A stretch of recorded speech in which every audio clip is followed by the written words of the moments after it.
Aaron Donald, sack, TFL, sack, like bat down. Like I'm telling, went the fuck off. They had to take him out. They had to put him on the sideline so we could so we could keep practicing because he was just losing his mind, like going stupid.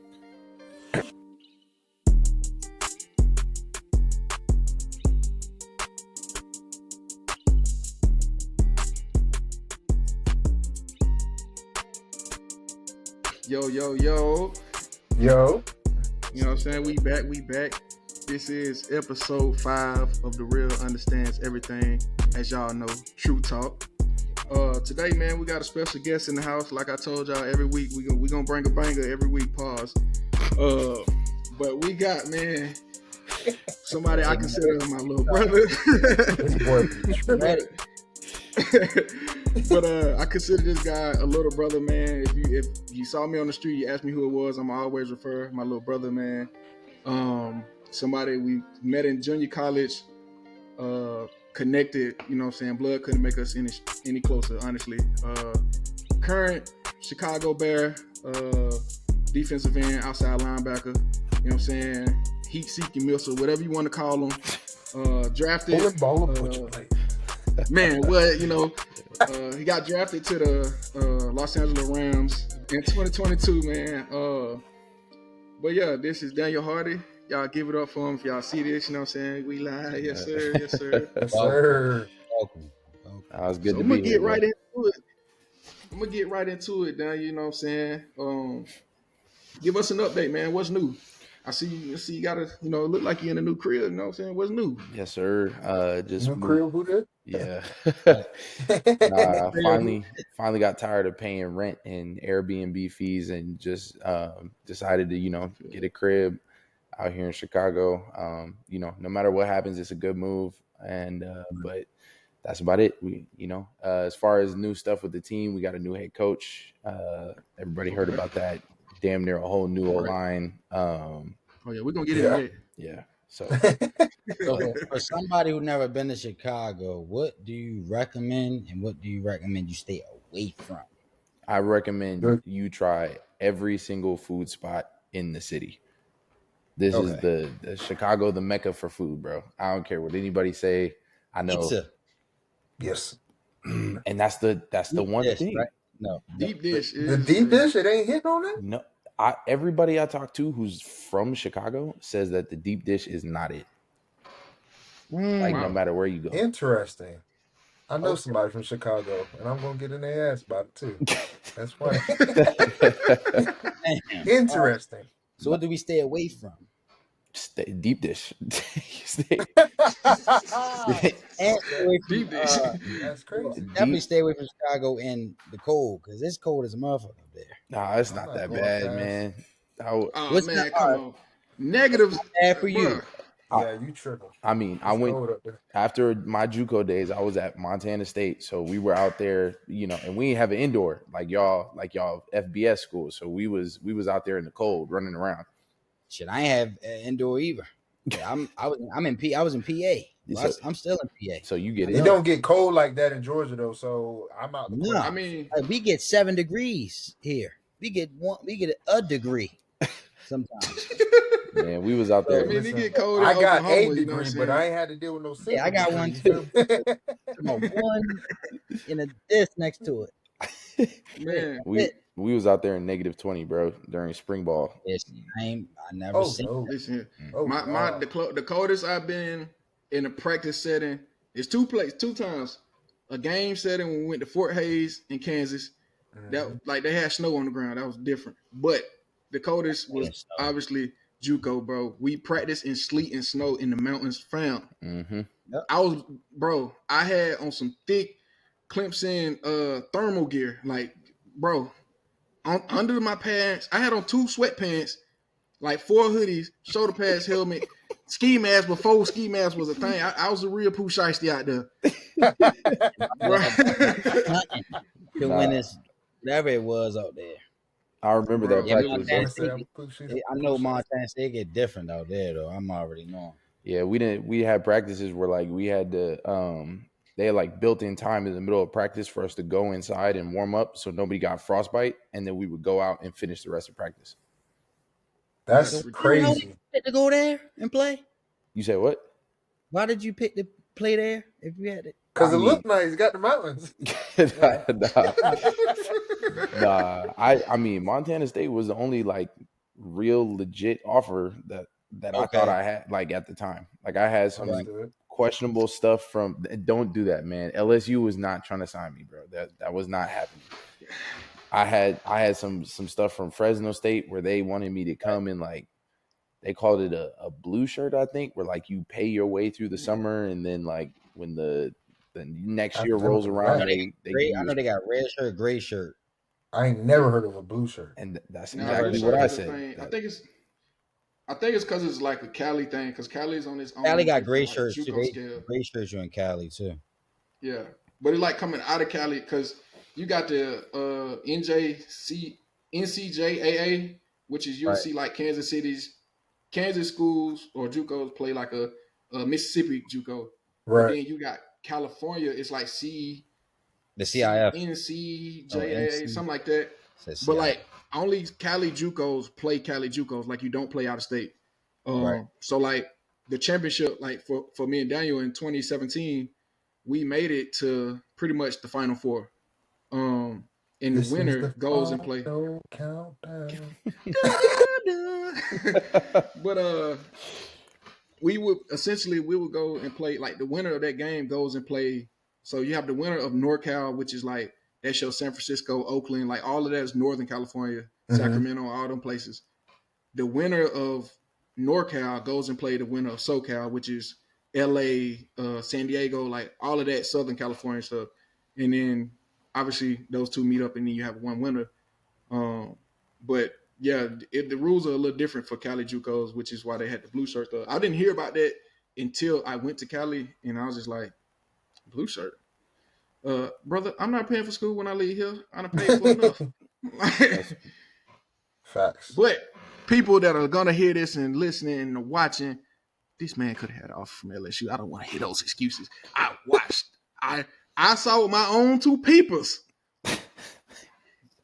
Man, you know, these what's dudes, understood don't have to be explained. y'all saw me get some old mail out my mailbox, and it had like a poster and like some stuff from LSU in it, and everybody thought that LSU wanted to recruit me.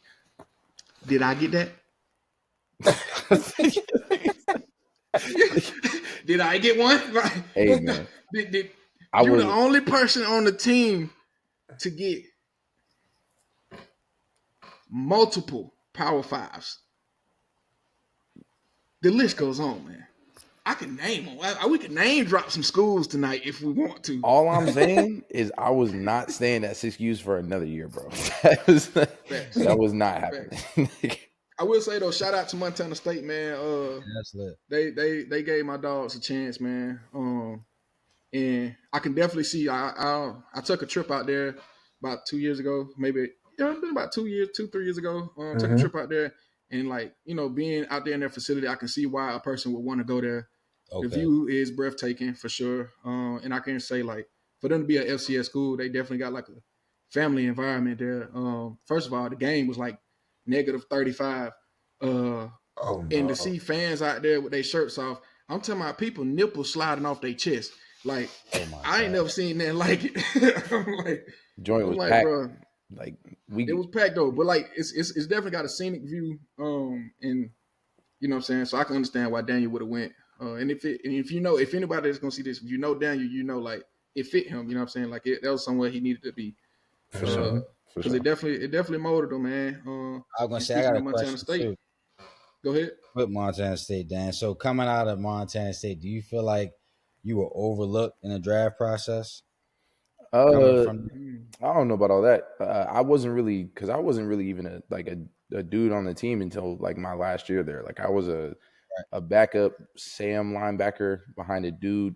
He went in the third round to Atlanta, and then it was second or third round to Atlanta, and then I was like a special teams player, and then I had one breakout year that kind of turned everything around for me when we had a coaching change. They moved me from Sam defensive end. Had to gain a bunch of weight and, just kind of took things from there. So I wouldn't say I was necessarily overlooked. There's a lot of talent in the draft, but, Right. I'm thank God every day that I did get drafted. So Listen, No, y'all heard it here from what he said first. He had one good one, and they came and that's all found you him. need. They came and That's found him. all you need. Tape don't lie. It don't matter what school you go to. So for everybody, Facts. young athletes listening, you just heard it from an NFL D end. He had one good one, took his opportunity and ran with it. That's what's I respect That's that. all That's you all you need, need. literally. Respect that. Now, for the people that listening, that person he's speaking of is Troy Anderson. So to give you a backdrop of Troy Anderson, he had been the guy for Montana State pretty much since he stepped foot there. I think he's a Montana native, if I'm not mistaken. yep. Daniel, when I met him, was about $150. But no, realistically, I think Daniel probably about 195, maybe 200 at the max when I met him. I thought it was a receiver, honestly. Had this little squeaky voice. Let's get him, guys! Like, he was one of them guys. Late Why you bloomer. do But, her like Late that? bloomer, bro. but like to see that transition, man, he leaves, goes to Montana State, bumps up to 225 somewhere around there as a linebacker. And I remember he had a couple videos that went viral. But I used to say, like, man, obviously, when you play with a person, you practice with them, you see what they can do, you see the potential there. And I was just like, man, I wonder, like, what's keeping him off the field? Like, what is it, And to piggyback off what he was saying, with Troy, it was like Troy had been that guy. So to be behind a guy that went first round or second, I can't remember if Troy went. I know he was the first pick for the Falcons. I know that, and I can't remember if he went late first round or if he went like number 2 or 3 in the second round. It was the second round. But it had to be second round. It might have been. I might Google check that in a little bit, but Already on. To be behind a guy like that, that just told me like, oh, Daniel's gonna be okay, because it'd be different if, and again, I'm not to call nobody game out, call them scrubs and that, but it'd be different like you're sitting behind guys that physically, like you're more dominant than them on the field. You know what I mean? And so I just knew like whenever Montana State put you in the right position, because there's no way you got two guys like that. You got to have them on the field. You got to have both of them. And boy, when you came to the D end, I knew, man. And so that what brings me to my next question. I gave a little insight of you considered yourself a late bloomer, but how was that transition for you to go from being such a small guy to what are you? But I don't know now, but at that point you had to get up to what 260, 250, somewhere around there. I did 225 to 240 in one summer. Yeah, one spring season. Mm-hmm. So for y'all that don't know how that goes, spring usually in football you starting right around February, late February, after all your winter workouts and everything. So you pretty much got like 3.5, 4 months to get spring out the way. So in about 3.5, 4 months, you put on what, over 20 pounds, 30 pounds, 15, 20 pounds. Yeah, man. PNB and J yeah. every day. I can't eat. Like take us through that. Yeah, I can't eat Uncrustables anymore because of that. That was I can't. I mean, I would never get tired of those, brother. Yeah. I'm not gonna lie. I just tried the raspberry ones. They fire. I'm sure they are. Hey, every time I try to go on a weight loss journey, you can't eat them because you scarred from eating them. Yeah. So it was. See, not me. Yeah. Every time I go on a weight loss journey, they always introduce some new flavor. I got to try that. I'm sorry. I didn't know that, I'm telling you, I got to try that, man. But it was like I was eating close to 5,000 calories a day. And really I was trying to just, eyeball it and like kind of do it like that and kind of, make sure I was doing it. And I didn't really start to see like big differences until I started tracking my calories. So I was like, I'm eating a bag of chips, put it on I had the little app on my phone, throw it on the list. Whatever I'm doing, making sure I'm getting up to my calorie count. And then at the end of the day, I was drinking that 1,300 calorie mass gainer shake from GNC before I went to bed every night. Like get dedication, people. Yep. That's crazy. That just lets you know that's dedication. That's from a FCS level. Like if you want it, you got to go and get it. Facts. That is. Waking up in the middle of the night to eat. Making sure I'm eating before I, like everybody eats breakfast at the facility before, practice and everything, but like making sure I'm eating before that, get my little 2 packets of oatmeal in, making sure I'm taking all my supplements, getting enough sleep. I was never more like serious about a bedtime in my life than that spring, summer. Like it hit 10 o'clock, man, I was knocked out. Like could nobody reach me, could nobody That's keep me crazy. up later. It was So, I mean, it was all of that. And then really just pouring myself into the technique. I had never really played defensive end, had my hand in the dirt. I was always a stand-up guy. And really just, I had the coaching changed. So we had a new coach in there. And, big shout out to him because he helped, change my life. Name drop that man. Name drop him. That's a shout out. Sean Howe, bro, from Dallas, Oregon, bro. So he's another Oregon dude, but he coached all over, coached in Tennessee, Coastal Carolina, USC. So like big D-line guy, really taught me the craft and just he gave it to me and let me run with it. So you were born in Oregon? Yeah, I'm from pause. Sorry. Pause. Sorry, I gotta say What it. happened? Pause. And he gave it to me and you had to run with it. You can't do nothing. Can't say nothing nowadays. If we were in the locker room, I would have got fined just I now. didn't even laugh. I'm looking at Eli going, Man. Nah, I get what you mean, though. But I was picking up what you put down, bro. You good? yeah, for sure. But yeah, I'm from Portland. Okay, yeah. Oh, that's what's That was up. another thing I forgot to mention that in the beginning of this thing, man. My guy is a Oregon guy. Some people consider Oregon the West Coast, however y'all want to say it. Yeah, Portland, Oregon, man, stand up. It's on the It's coast. considered the West Coast. It is on the West Nah, Coast. I'm saying because Right like below Washington. I've said West Coast with Oregon, and people like some people think West Coast only applies to California for whatever reason. I don't know, but we got to help the I'm people not that gonna can't keep lie. up. This gonna sound bad because I'm from the South. I'm from South Carolina. The education there is not that great, brother. So that's Where? why people just think California is just considered the West Coast and no Yeah, other state. he And the ain't education's lying, not bro. good. Where? In South Carolina? Nah, Just in the South. South, brother. Now South. listen, the vernacular up there in Baltimore, Philly, whatever, it's a little People different. say, Hard man, to people understand. speak I mean, it Australian, is what it is. European, and all. Like, I don't know why people think that about how we talk. Like, we don't talk no different from nobody else because we say like, yo, say two. Sound like we from like like Great Britain. Like, no, two is two. Blue, you do too. It's all that's yeah. Hey, That brother, say man Blues said, Clues. Say Blues Blues Clues from me. Blues Clues. I ain't gonna do man, I need a Mountain Dew, and I want gas station pump too. Hey, who you talking to? I'm talking to you. I'm talking to you. Man, that. You. but yeah, man. So coming from the West Coast, obviously you go to JUCO, and a little back story on that. How long did you play football? So a lot of people don't know you was actually a basketball player before you made that transition. What made you transition into football? Like, was there somebody like, man, you might want to, like, did they see any potential? Like, you know what I'm saying? Were you just the biggest kid in your school at that point?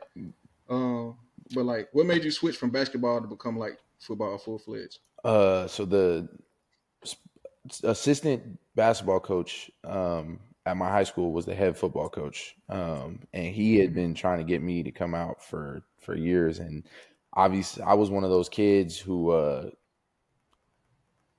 thought that if you were good enough at a sport, school didn't really matter.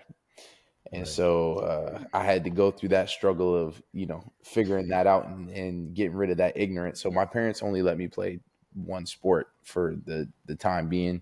And I was a basketball dude, so that's just what I did. And, working all the way up to my senior year, had gained some trust with my parents, had turned my ways around.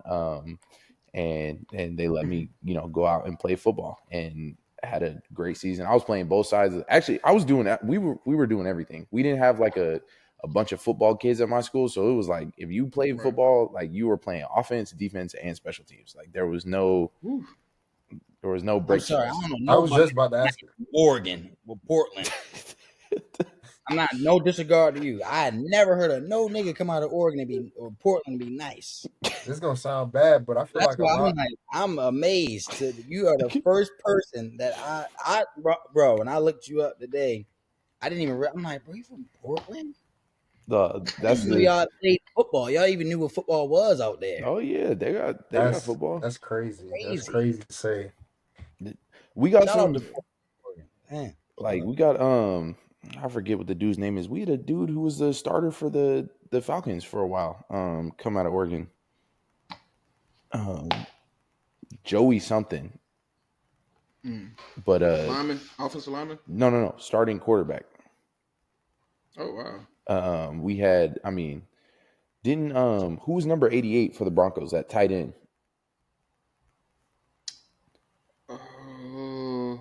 How recent? He went to Portland State.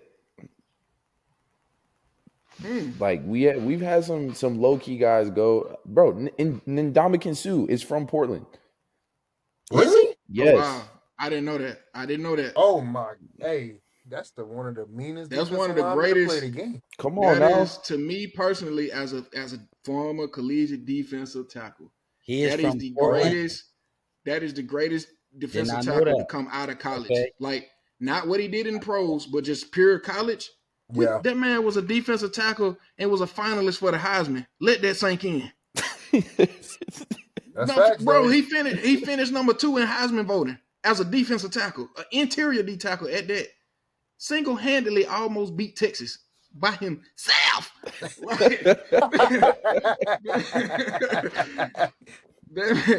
But no, that's crazy. I didn't know that about Big Sue. Yeah, so it's Portland. I'm not saying we ain't just spitting football players out like Texas and Florida. I would have never. But we got some dudes. That's what's up, man. That's what's up. Like I said, you on that list now. Nah, appreciate that. Yeah, dog. That boy, dog. Talk that talk, George. But so you get to pretty much you make that transition into football. Mm-hmm. And obviously, what was your recruitment looking like in terms of football out of high school? Like, was it something like was football something that just kind of naturally came easy to you? Were you like a tweener guy? Like people was like, you got the potential, but we need to send you to JUCO, or did you just choose to go to JUCO to like further your game first? Yeah, it was kind of a combination of all those things, man. I was like I said, I didn't really play until my senior year. It was my first real year of football. That's crazy. I didn't. That is crazy.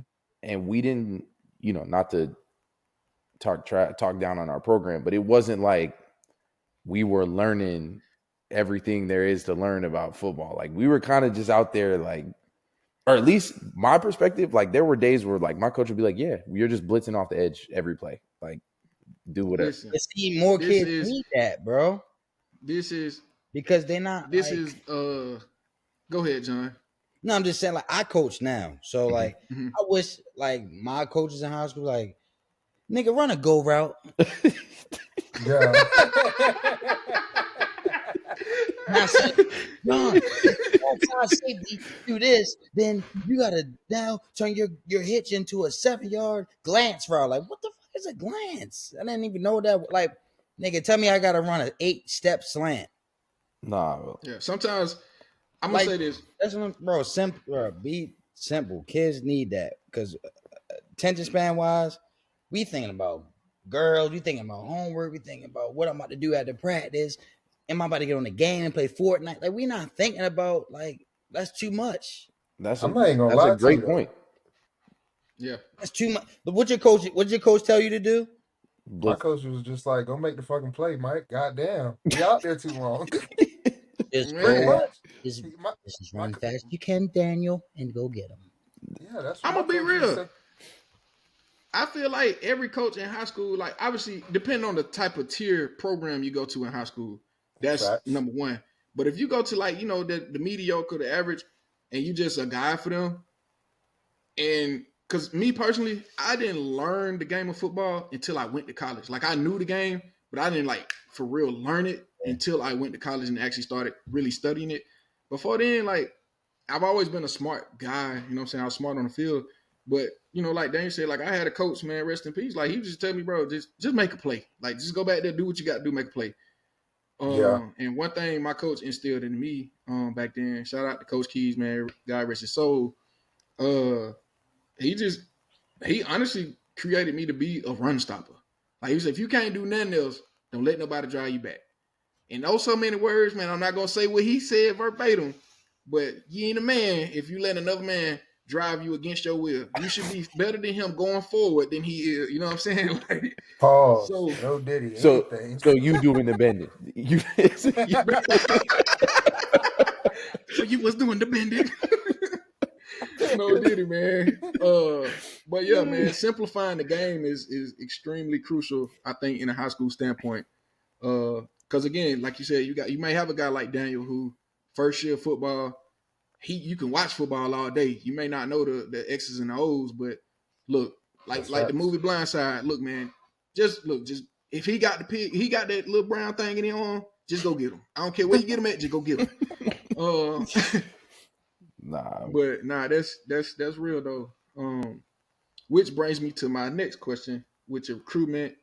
You end up at Siskiyou. How did Siskiyou come into place?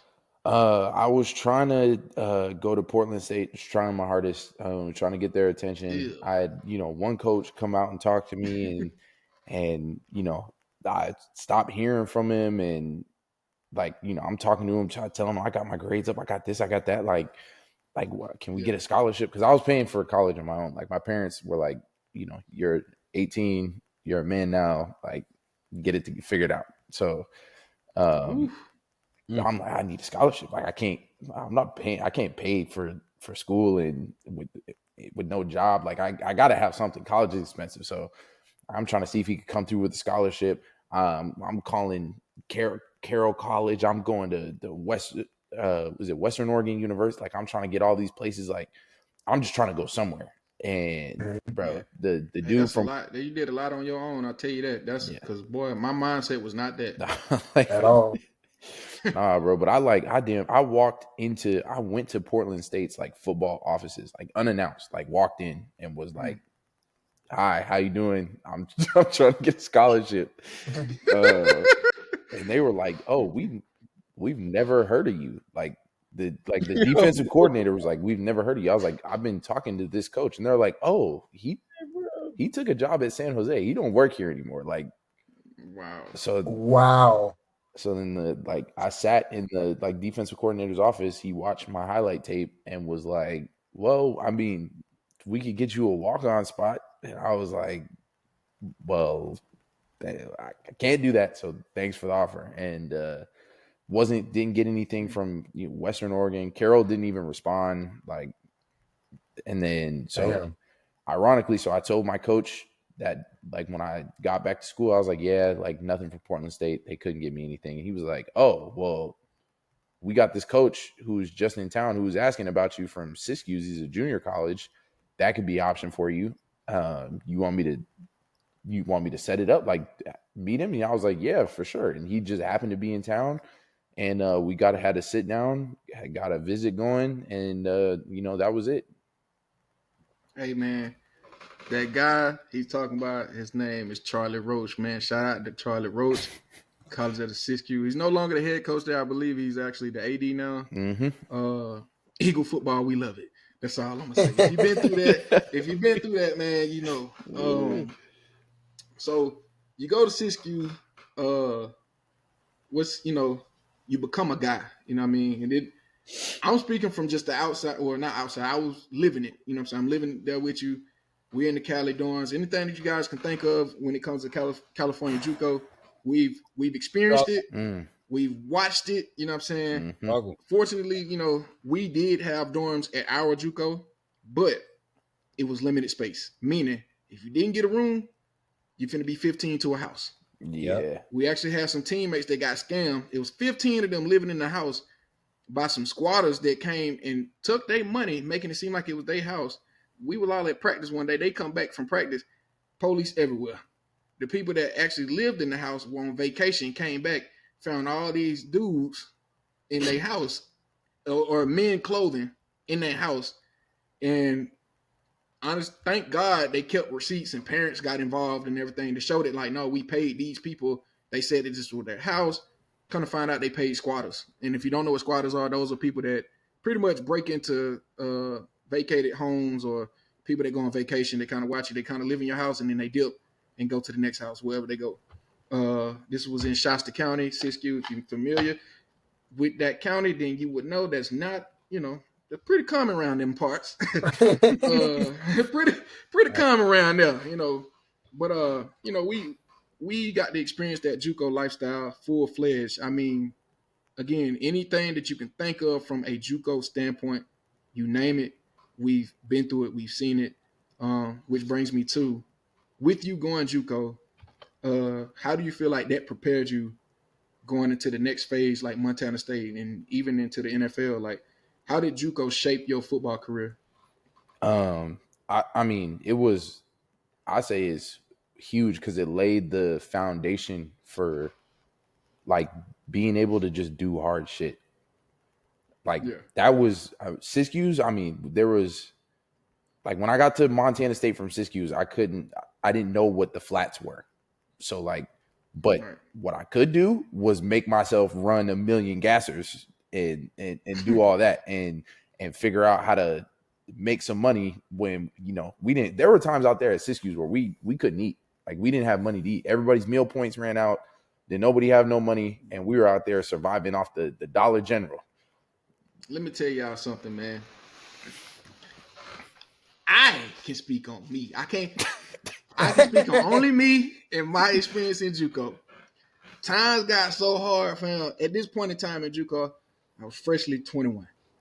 Probably I wasn't the oldest on the team. We had a guy that was 30. Get a job. Not just playing. That's my dog, man.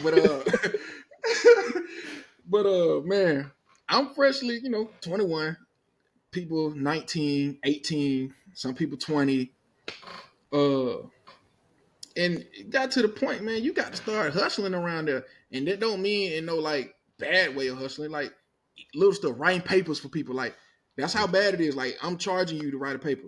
And that sounds crazy. If anybody that know me writing your paper, you're likely to get a C, brother. I'm just saying. Like, that's real though. Guess what? We had to hustle it any way we could, because again, during the season, that was the one time we got to leave campus. And, I didn't like the McAllister sandwiches they tried to give us. And they gave us them, what kind of sandwiches them was? Roast beef. Roast beef. I can't stand a roast beef sandwich. Can't stand it. And we got, bro. Boy. We got after games, bro. Huh? That was when we would load up to go to travel. That was the sandwich they gave us. That was your meal for the road meal. And then after games, bro, that's crazy because I actually like roast beef. So I'm like, I don't know what to say to that. Like roast beef for serial killers, man. He go to Arby's. I know he do. No, I don't go to Arby's. He keep Arby's in business. Oh, God. Oh. Hey, they curly fries hitting though, but I don't go to Arby's like that. Nah, bro. But after games, bro, we got one large pizza that we split with another person and a Gatorade, and that was it. Yeah, that's it. I'm telling you, bro. Like it just we out there running on fumes. You hear me? And we were winning. Like public record, you can go and Google this, bro. Like we were that team in Northern California, like 8-2 for real. And I'm talking about, yeah.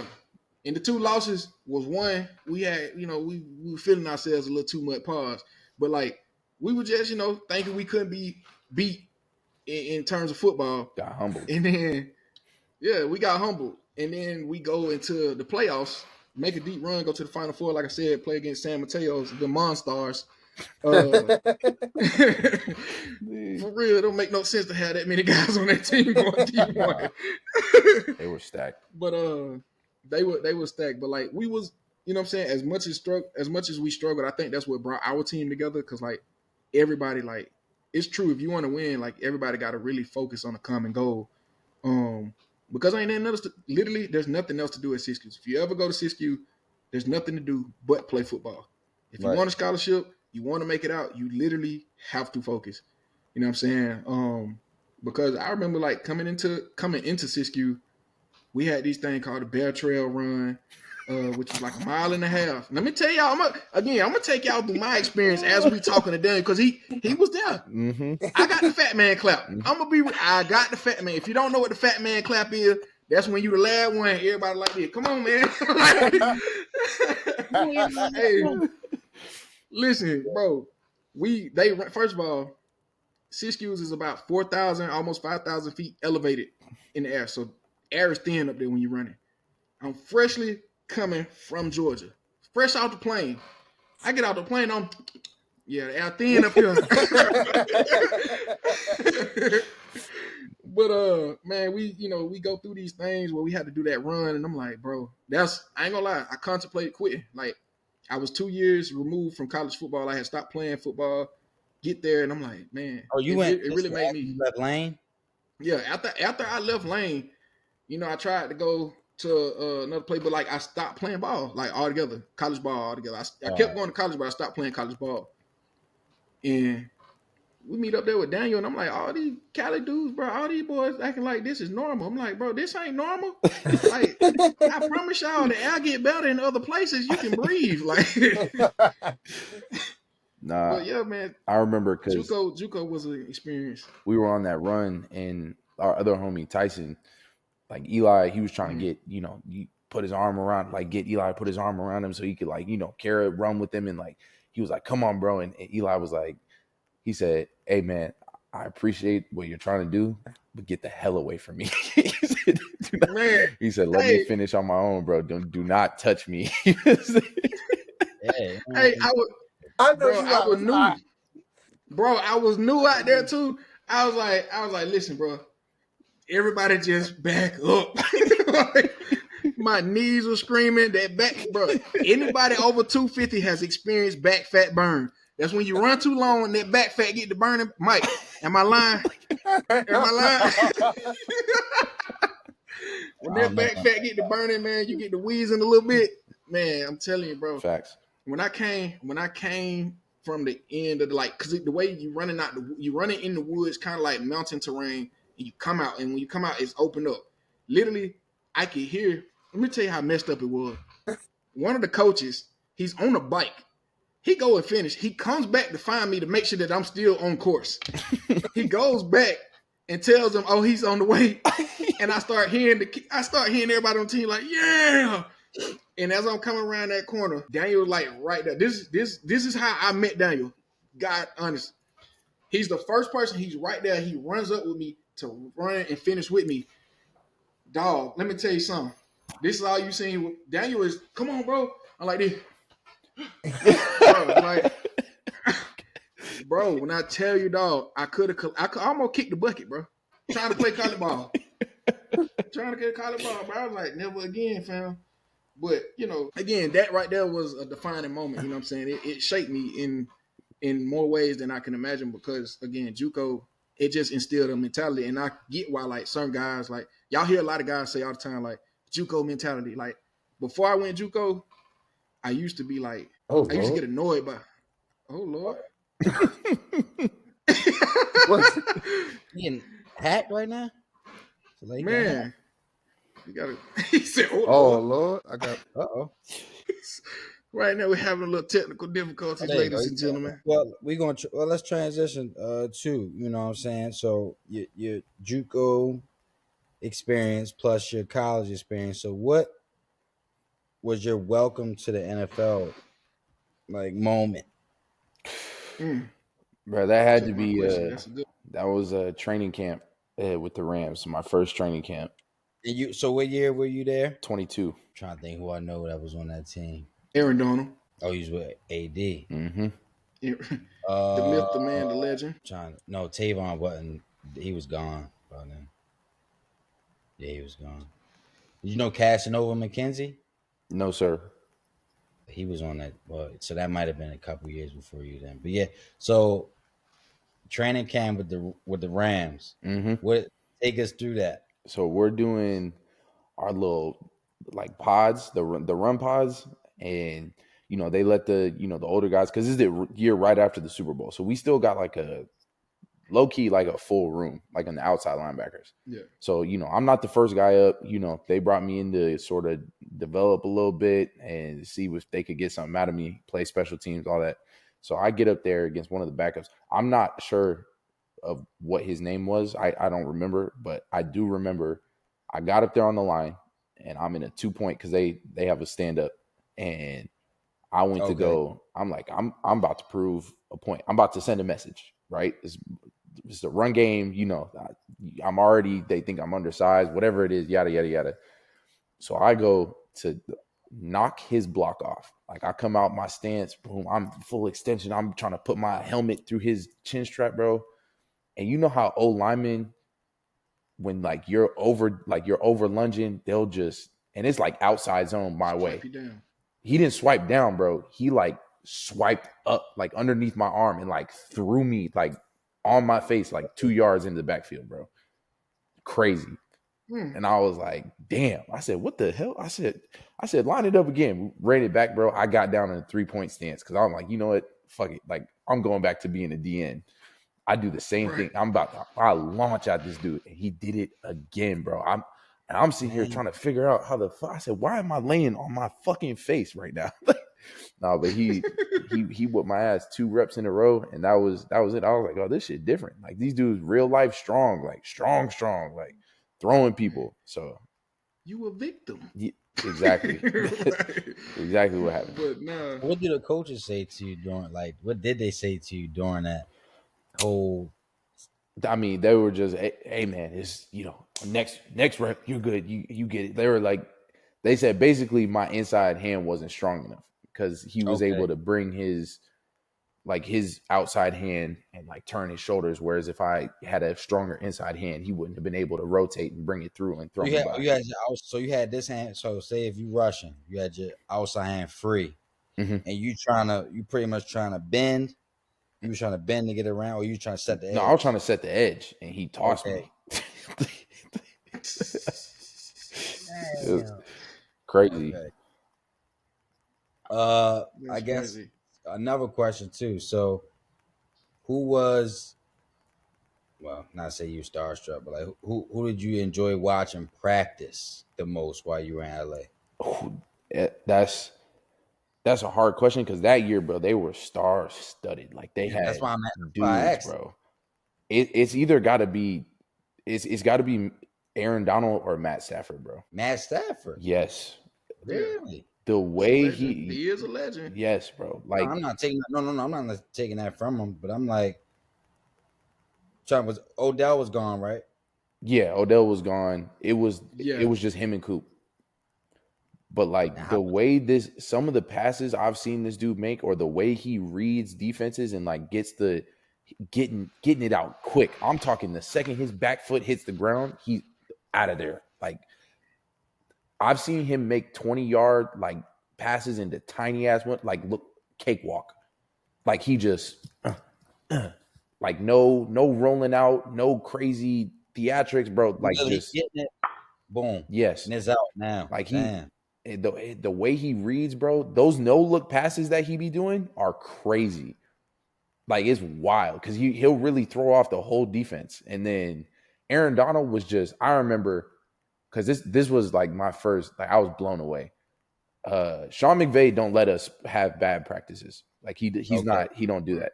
He stopped us in the middle of a training camp practice, brought both sides in off the sideline and said, this is terrible. He was like, this ain't it. We're having a bad day. Y'all need to fix it and turn it up right now. Break, go back to our sideline, bro. Mm-hmm. Aaron Donald, sack, TFL, sack, bat down. I'm telling, went the fuck off. They had to take him out. They had to put him on the sideline so we could so we could keep practicing because he was just losing his mind, going stupid. So let me ask you with Aaron Donald, because Aaron Donald was somebody I tried to model my game after. Honestly, my favorite D tackle. Every D Behind tackle. him is behind him is Ndamukong Suh. Those are my top two D tackles. Uh, Wait, whoa, so whoa, was whoa. You saying Aaron Donald is above Ndamukong Suh? yeah overall, because like think about me and Aaron Donald the same height. You know what I'm saying? Like stature wise, I measure more to him than I do in Ndamukong Suh. And like I watched him like in the ACC. Obviously, he played against Clemson. Like I watched Aaron Donald, and you know what I'm saying, the age gap ain't as far from Sue Wait, is a so little older. you're saying your top two defensive tackles is Aaron Donald, then Ndamukong Suh. You're not just saying, oh, it's like an MJ LeBron debate. Who's the best defensive tackle to ever play in the NFL to you? Aaron Donald. Aaron Donald.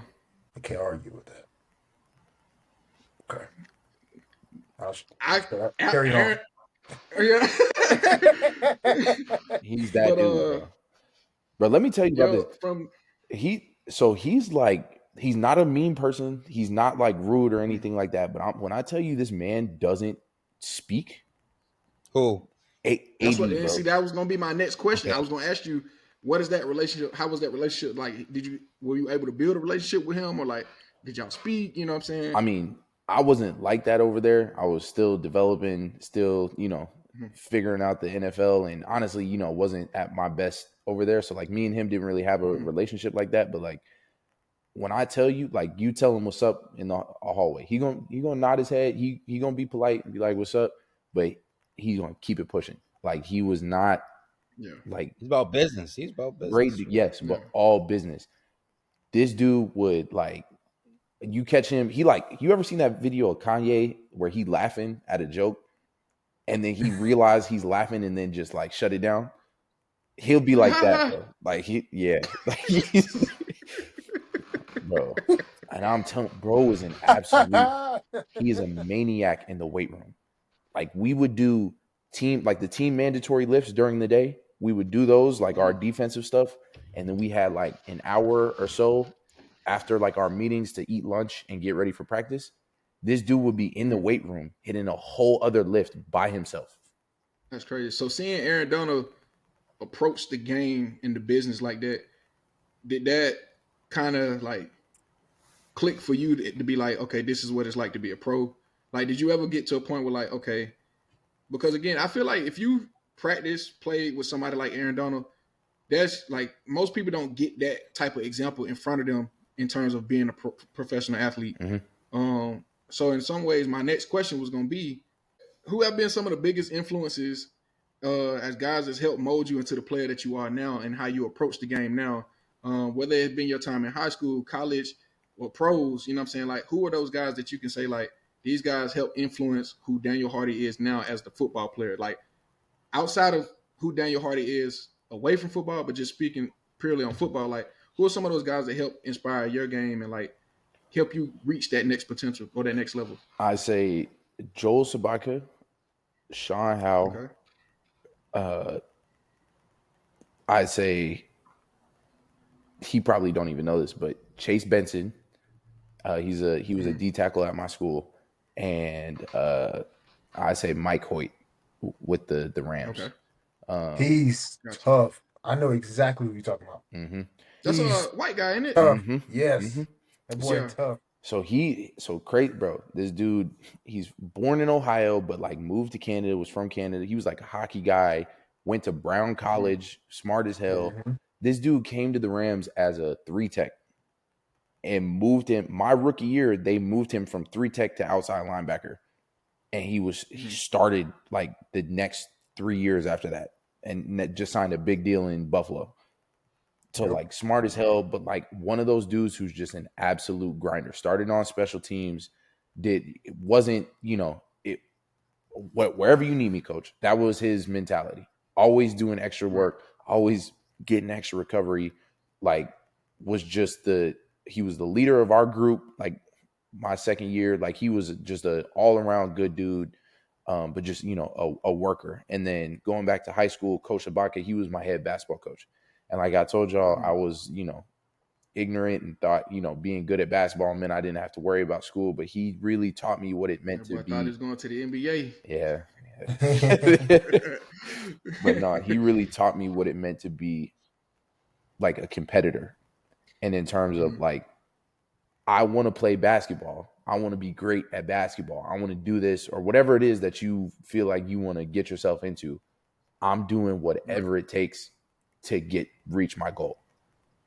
Whether that was participating in classes that I didn't like or doing homework when I didn't want to, like whatever it was going to take to get me where I wanted to go, I need to do it. Showing up early, getting shots up in the gym, running laps around the track, trying to get my conditioning better. Like he really helped mold my brain and lay that foundation for, who I was going to become. Sean Howe, the same thing.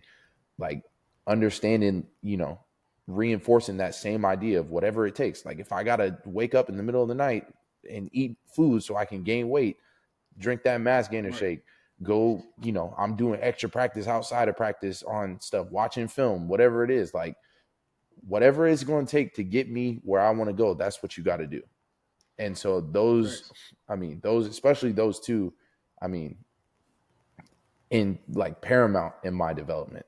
And so, I owe them so much. Like they're amazing. I still am in contact with both of them, try and see them as much as I can, but they really helped turn things around for me. Yeah, That's real. that's big. Shout out to them guys, man. That's you guys created a monster.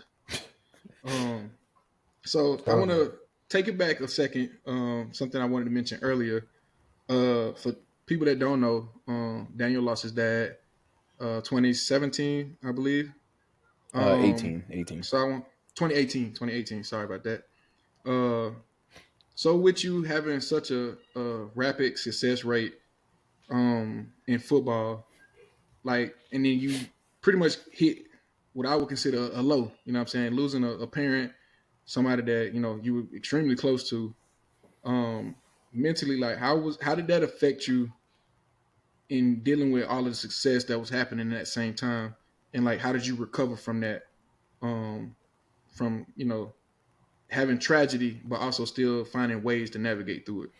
I mean, I wouldn't say I handled it the best. I was Hmm. 18, 19, dealing with that. So, but like I'd say the best thing, honestly, being at Siskiyou probably was the best thing for me. That was, we were in the middle of spring workouts. So it gave me something to outlet where I could place, my, whatever I was feeling, anger, sadness, whatever it was, that's what was getting me through those horrible workouts we were doing in the gym and in the weight room. Right. But just doing stuff in his memory. And obviously, I had my bad days, where I was, walking out to the bear trail by myself and, dealing with it like that. And I got into Right. some, some bad habits and some things like that, but God carried me through it. And so that's kind of, that's my motivation for a lot of the stuff that I do. Mhm. I put it on all my posts like P4WGH, like I'm playing for Wilbur Gale Hardy. That's my main motivation for everything. And like I tell everybody, like I saw him, he had his cancer started in his kidneys and like moved around different spots in his body, and like it was in his back, so he couldn't sleep well. So he was up, at nights, and I watched him get up every day and still go to work. He was a pastor, worked extremely hard, was doing God's work, and I watched him get up every day and go do that, having not slept the night before, dealing with questioning, why me, like why am I why am I going through this, having a family he needed to provide for as well. And so like whenever I Right. feel like woe is me, I always try and remember that, like, I ain't got cancer. Ain't nothing wrong with me. Mhm. I might be banged up here and there, but like there's far worse things that could be going on. And if, Right. my dad can make it through all that and never complain, I won't say that he complained from time to time, but like, Yeah. but if he could make it through all that and still go to work every day and do all that, then I'm just fine. Yeah. He's a soldier, man. But yeah, man. So like for other people that like may go through a period of like reaching real high success and experience a low in that to that magnitude, like how would you like what would you say to someone to like help them get through? You know what I'm saying? Because now that's a part of your testimony. You know what I mean? I feel like when we have our testimonies out here, we use those to help other people learn from our mistakes or help them.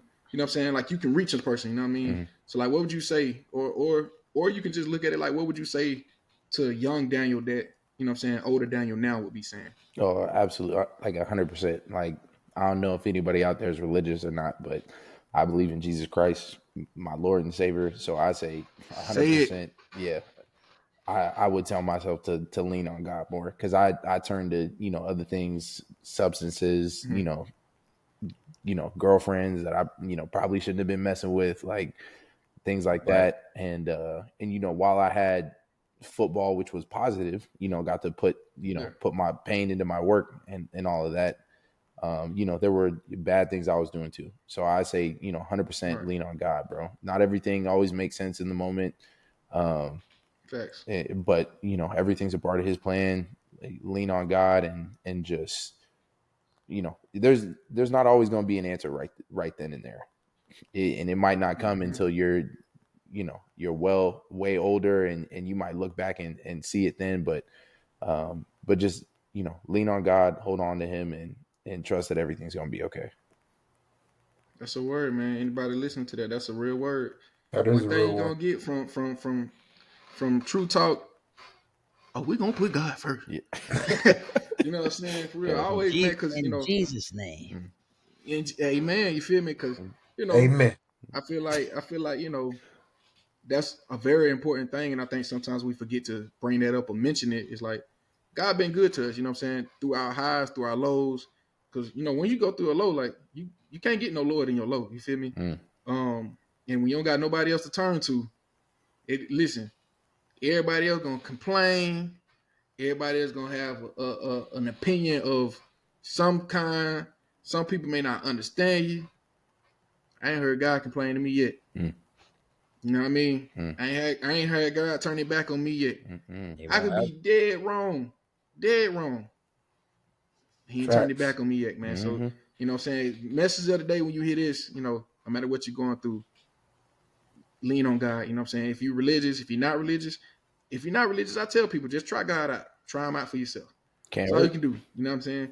If you seen my life and you know the stuff that I've been through, you'd be like, boy, somebody had to be out there for him because they're supposed to have been out here a long time ago. But you know, I'm gonna catch us back up, man. So yeah, we see how you go through your recruitment process. We heard how you get to Siskiyou, you know what I'm saying, how that shaped you, and we here at Montana State, you get drafted, you know what I'm saying, you a big LA guy, man. That boy playing all type of NWA, man. You out there, Aaron Donald, man. And going into that year two, you get released or did you get traded? Released. You got released, okay. Then you get probably what two weeks, if that, and you're in Chicago. 2 days, man. And yeah, 2 days. Oh, 2 days. Okay, Man. so That process was 2 days. crazy. Listen, it's a business, people. The NFL stands for not for long, Facts. but it is a business. No, facts. So, you go from the Rams, and in 2 days you got to turn around. You go to Chicago. So I want you to tell the people what was that process like to go from LA, something you probably were comfortable with. You know what I'm saying, West Coast kid. You go from LA to Chicago, Chi-Town, Chirac, whatever you want to call it, World War III, whatever you want to call it, man. You go to Chicago. What was that transition like to go from LA to Chicago? And like, how was that for you? The logistics of it, I'll just touch on that real quick, was insane. Because like once you get released by a team, you got 24 hours for somebody else to claim you and put you on their 53. And then after that 24 hours is up, then people can like sign you to practice squad. They can do all that. So I get released. Obviously, I'm hot, mad, don't want to talk to nobody. don't I'm on the game, bro. Don't bother me. I'm waiting, praying somebody pick me up in this 24 hours. 24 hours goes by, nothing. Dang. I get a call from my agent. He said the next day, like early in the morning, he said, Chicago's got interest. They want to sign you because I visited Chicago before, like during the draft process, and they were talking about, oh, we almost drafted you, we almost picked you, and like we love your play, yada yada. So, like he had said, they had interest, trying to work out a practice squad deal or whatever. And then a couple hours go by, I get a call from one of the ops people in Chicago, and they said, "Hey, Daniel, we're going to pick you up on the practice squad. How soon can you get to the airport? There's a flight leaving in an hour." I said, "Well, I got my whole apartment here, all my stuff, and I live 2 hours from the airport." And she goes, "Okay, well, there's a flight leaving in 3 hours. You got to be on it." So I hop in the shower, pack a bag real quick, and I'm out to Chicago that day. How much big is this Damn. bag? Like a duffel. Like nothing big, nothing crazy, bro. Like I got like a bag, a backpack, and a check bag. And that was it. So get out there, but that transition was, and I'm just out there, and it's like after you get cut, now it's like this is really a business. All that like college family stuff, we're all together. We're here rocking with the same dudes for the next 4 years. Like all of that out the window. So I'm out there. I go through my little testing. I'm in practice that day. Sorry, like the next day, because I showed up at the facility the next day. I'm in practice that next day. So I'm out there. Real familiar, don't it, Mike? Yes. Mike be with the Patriots. That boy had. Hey, listen, Mike told me. I said, I think I'm just doing the workout. That boy said, all right, we'll see you in practice in 40 minutes. Well, what? Mm-hmm. Hey, it threw me off, bro. Yep. Man. So that was crazy. I'm trying to figure out what we doing. Like I don't know what any of these calls mean. I'm on the look squad for everything, and like from that point, I'm doing everything I can to make them call me up. Like I'm going crazy on punt returns, like the punt rushes, I'm doing whatever, setting edges, going crazy in practice. And that was just I said edges. oh. Oh.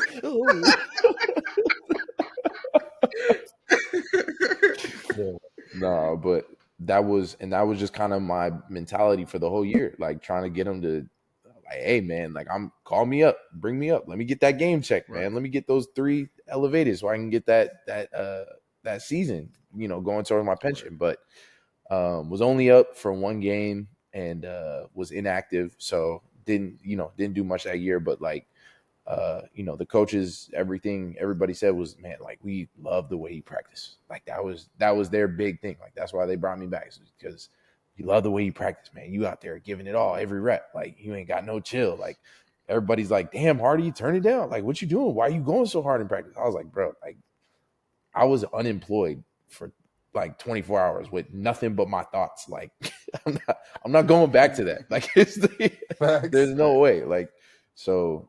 But that was just a crazy process, and you're trying to figure out like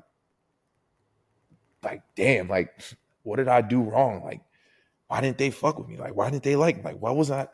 And you go through that whole self-reflective process, and you're thinking about all the mistakes you made and everything that held you back. And it was just, it was kind of a dark time mentally, just trying to figure out everything going on. And I was in a trashy relationship, so that was, that ain't help either. So it was just, another low point that I had to, This is true talk, baby. Keep it real and raw. Yeah. Man. Yeah. So, but that was, that was just another low point that, like I said, God carried me through, and, he's been there for me in a lot of times where I didn't even know he was there. And that was one of them. So. Okay. So like, and a lot of people don't know your first year with the Rams, you was making a lot of noise. A lot of people, was pretty much big on the Daniel Hardy draft. 40-inch vert coming out, you know what I'm saying, which would have been the highest vert in your position at the NFL Combine. But you get hurt in preseason, bring you back, get released. 2-day turnaround, you're in Chicago. To me, it sounds like because your whole career as far as football, you never had a sit-down moment to learn. Everything's been just on the go. You know what I mean? Mm-hmm. And it sounds like the Chicago Bears gave you an opportunity to, like, in a nutshell, in college terms, to be a red shirt. Practice squad is probably what you needed to learn how to be a pro. Mentally, it is defeating because he's like everybody. All of us has played sports. All of us has reached high levels.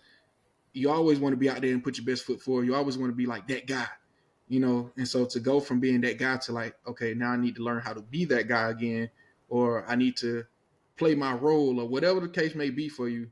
It sounds like you just went through a period of kind of learning again. You know what I'm saying? Yeah, Which He had to, he brings had us to, to he had this to reinvent himself. that part. absolutely. Mm-hmm. He had Which to reinvent himself. Yeah. and that brings us to now. You finish up this season, this past season. For those of you that don't know, you were actually on the list to get voted for Pro Bowl for special teams. Yes, sir. Now, I had everybody named mama to kick in that link. People, oh, you got to create an NFL. Yeah, just do it. Just did one time. I seen it. Everybody, boy, you name it. Everybody, I sent it to everybody. You know what I'm saying? I was a little bummed out he didn't get it, but this year we coming. Facts. Like what Prime That said, boy we for the coming. prime. We Man, we coming. But Louis Duff. you make some pretty good noise out in Chicago, man. But one being the biggest one that I can think of the date, Jonathan Owens, the punt. Yeah. Everybody call it the punt. You block a punt, crucial game. Y'all got all type of spotlight on y'all. Caleb Williams, and I want to ask you about him in a couple more minutes. But you get Caleb Williams on, but you block the punt. Jonathan Owens grabs it, takes it in for the end zone. Jonathan Owens is Simone Biles. Simone Biles' husband, Mr. Biles. Not just playing, but crazy. But nah. On a serious note, though, that I think that play made ESPN like top 5 or something like that. Oh, I didn't even and everybody, know. yeah, man, you gotta do your research.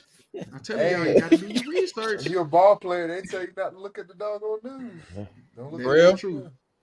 That is true. But for me to watch that in real time and see it happen, I was extremely happy, extremely proud of you, man. But like, I want to hear from you. Whether and again, it don't matter if it was on the Rams or if it's hearing your time in Chicago so far. What has been your John asked you what was your welcome to NFL moment, but I want to ask you, what was your highlight of, like, what was your NFL highlight moment for you? Like, what was you like, man, like, in a nutshell, like, you smelling yourself a little bit, like, what was that moment like? You know what, man, I belong here. I mean, that was it. Like in that game, I had a tackle, like a solo tackle on punt, the block punt, but that was like helping the team. Like, even, a lot of people don't understand because it's like it's different at college and high school levels. Like special teams kind of an afterthought. It's like not really that important, but like in the NFL, like special teams is a legit like third of the game. Like there is nothing more important to NFL coaches than the punt team. Like if you don't got a good punt team, bro, you're screwed. Like Trash. you can control the entire game with your punt team. So it's like understanding that I could really help the team from just like, I don't gotta be the out there every play on defense to help the team. Like I can go out there and own my role. Obviously I want to be out there every snap on defense, but like I can own my role and I can be very productive and I can help the team in whatever way I can. So that was like, and especially after, like all the stuff we just talked about, trying to battle back from, after having an injury, getting cut, being on practice squad, not being called up, going through training camp with we had like 9-10 ends in our room or something like that. Like we got a bunch of dudes and I'm trying to figure out like, damn, how am I going to beat out somebody for a job? Like going through all that, making the team and then being able to help the team win like that. That was amazing. It was like, that vindication that you're looking for. So, that was a great moment. And just being being able to help the team. That's all anybody wants to do. You know what I mean? Like when you got Yeah. a bunch of dudes trying to all accomplish the same thing, and while like I said, it is a business, you still like that locker room is something special. So it's like being there for your brothers, everybody you work hard with every day is just, and being able to help is an amazing feeling. I think that's a great mentality to have. Honestly, those are the guys that you see become captains in the locker room. Because again, to win, you gotta. Mike went to a natty in college. You know what I'm saying? He was the first Georgia team to go in 84 years and lose, but Damn. they went. Damn. Why you say it like that? Damn. but what I'm getting at, God damn. but what I'm getting at though is like the level of camaraderie that you got to have for a team to be able to make it that far. You know what I mean? Hey, listen, they won the next year after though, man. But No, the hell we didn't. no, you didn't. Wait. The year after that, my bad. But it was like 2022. 3 or 4 years, brother. But you know, what I'm getting at is like, all of us have been on some winning programs, and to get far, whether you win the championship or you get very close and you lose, to get to that point, you have to have a level of camaraderie, a level of brotherhood, and for you, it sounds like that is very high on your list. Even though the NFL is a business, you keep that near because like the important, like you're a winner. Mm. You ain't really lost a whole lot of games, from my knowledge. You know what I'm saying? Well, post college, once you got to college, you ain't lose a whole lot of games. We was winning in JUCO. You right. You go to Montana State, you go to the national championship in FCS. You ain't lost a whole lot of games. You know what I'm saying? Yeah. High school, a little different. Y'all win no football town. Hold on. We had a plus. We were over 500. That's all I'll say. Okay. Right. Okay. Well, and then you go to the Rams. Hey, they just came off a Super Bowl, so they was in the rebuild, but at the same time they still had guys. But like now, you went to Chicago, and you guys are. I mean, you don't have to say it. I can say it. You guys are definitely in a rebuilding era right now. You go and get Caleb Williams. DeAndre Yeah, Swift. you got DeAndre Swift. The list goes on. Right. So I want to ask you, He playing with my boy Speed. Oh, yeah, Speed. And you Yeah, play me and with Speed went to school together. Speed's a dog. That's my home. That's my dog. Speed funny as hell. So Facts. so now that you with Chicago, you know what I'm saying, you get to see Caleb Williams and you prepare how he prepares for the game. What are some things that you can tell him, like, because again, you 2 years in now, almost 3-4 years in now. You consider a vet at this point. Yeah. Four, my bad. I'm cutting you short. My bad. No, you good? You good? 4 4 p.m. What fours, is I'm it? 4 tipping. p.m. 4 4 p.m. grand, man. I'm whipping. But you 4 years in, man. You're officially a vet, man. You're actually legally you're vested now. So like seeing him and how he approached the game, because I mean, obviously he has all the mechanics to make every throw. What are some things that you could give to him as being that rookie guy that you'd be like how to approach the game, or like what I'm saying, picking his mindset apart? Because I want to know, like, how do you feel about playing with Caleb? I mean, I'm extremely confident in him. Like you just said, like there were obviously last year there were some dark times with us losing and changes in the coaching staff in the middle of the year and whatnot. But like everybody saw that he, whether it was here like or there, like he was just, you saw the talent, you saw what he was capable of. You see him make some crazy passes. I mean, he was the most sacked quarterback last year. He got hit 58 times, but he also avoided and like broke out of another 50 sacks on top of that. So like extremely versatile, extremely mobile, can make any pass that you need him to on the field. And he's a rookie. I mean, he did rookie things like stuff you can't like, and that combined with, I don't even know what was going on in that the quarterback room, but the things that I've heard, you can't really even blame him for some of the stuff going on. So extremely confident. I'm pretty sure some pressures. He's new, you know what I mean? That's given. But if there's anything I could tell him is just, never doubt yourself, bro. Like you might have down years, you might have down periods, things might not work out the way you want them to, but don't ever doubt yourself, bro. You're that dude. You went first pick in the draft for a reason. Heisman winner. I mean, actually, I wouldn't care if he was the last pick in the draft, undrafted. Man, never stop believing in yourself, bro. Because Facts. I done been to that spot where you start doubting yourself, and then that's when everything go out the window. That's when you really lost, is when you start doubting yourself. So always believe in yourself. Facts. Always keep that confidence. Keep your head held high. Pour yourself into your technique and your position, and that's it. Everything go work out the way it needs to be. So for sure, I like that. And before we get ready to end this thing, I want to ask you, because you're becoming a pro, man. Like I hear it in how you speak the game, speak on the game, your mentality as far as how you approach the game. What are some goals for you? Like these are your personal goals, team goals, whatever. Mm-hmm. Give me like 3 to 5 like personal goals that you want to see from yourself this season. And like how you want the season to go, how you want the season to end. It could be personal accolades, it could be team accolades. Like give me Daniel Hardy's thoughts on the game this year. I got you. I mean, my special team coach already told me. He said he needs 3 punts blocked from me this year. So that's on the list. As you said, I was a Pro Bowl nominee last year. I want to make the Pro Bowl this year. I'm there. Yeah. What a Pro Bowl at this year? I don't know.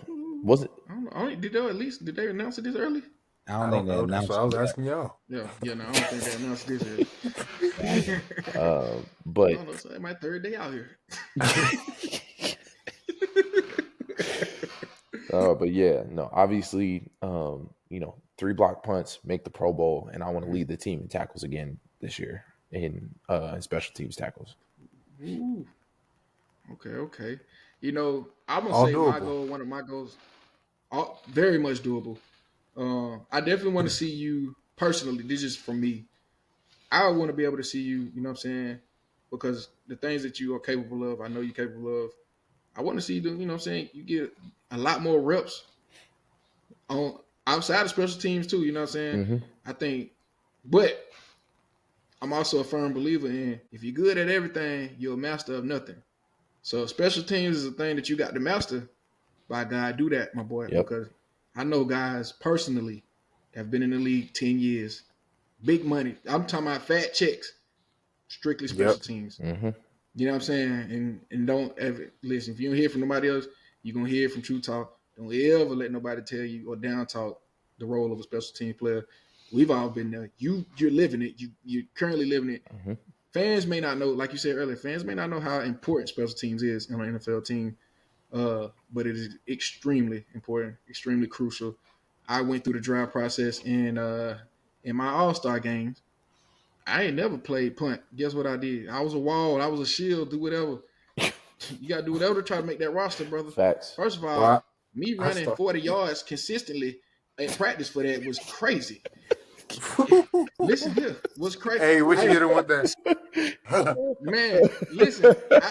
The scouts out there watching me. I remember the Texans out there, bro. They out there watching me. I made it look good, but I was tired. I remember one time while I was about to hit one of these right here. I was trying to play it out like I was stretching. Dude said, "Hey, bro, Texas looking." I said, "Oh, God." Hey, I'm talking about. Then we had a little sit down. He talked to me. He said, "Man, I'm really liking you hustle on special team." I'm like, little do you know, brother, I'm dying on the inside.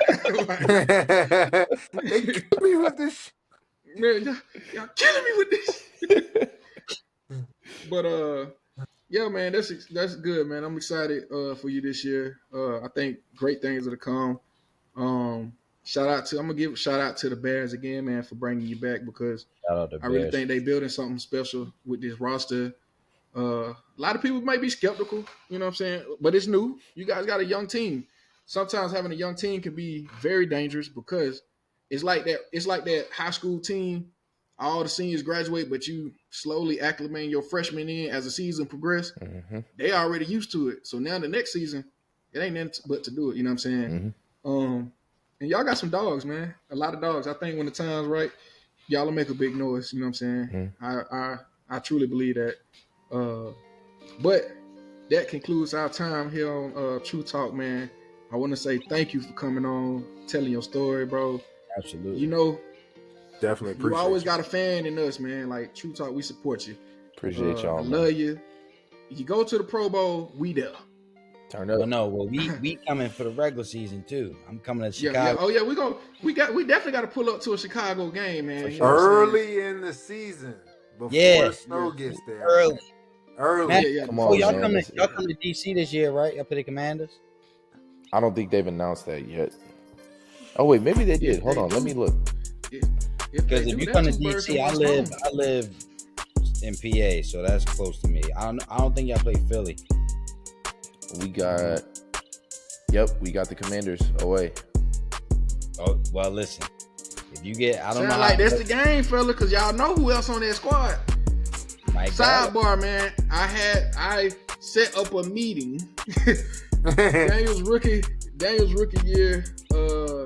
Him and Mike actually took a picture, man. I'm gonna share this. I'm gonna post it. When we post this, I'm gonna post that picture where they can see, man. Him and Mike took a picture on the sidelines together, all because of Big Dog. You know what I'm saying? But nah. Well, we But there. we can definitely make that move for sure. Coming to y'all boys play. But yeah, man. Listen, keep staying confident in yourself and your belief.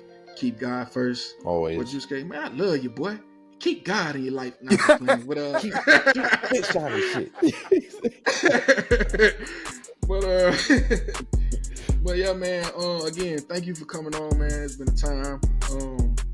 I truly enjoyed it. I hope the people that's gonna watch this get something out of it. They get inspired, and I hope they learn a little bit more about who Daniel Hardy is, not as the player, but just as the person, and how your mindset works. So that's how we're gonna end this thing, man. Where you're gonna hear everything real and raw.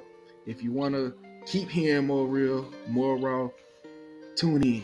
You know what I'm saying? We got big things coming. Again, For sure. just tune in, man. Thank y'all, man. Indeed.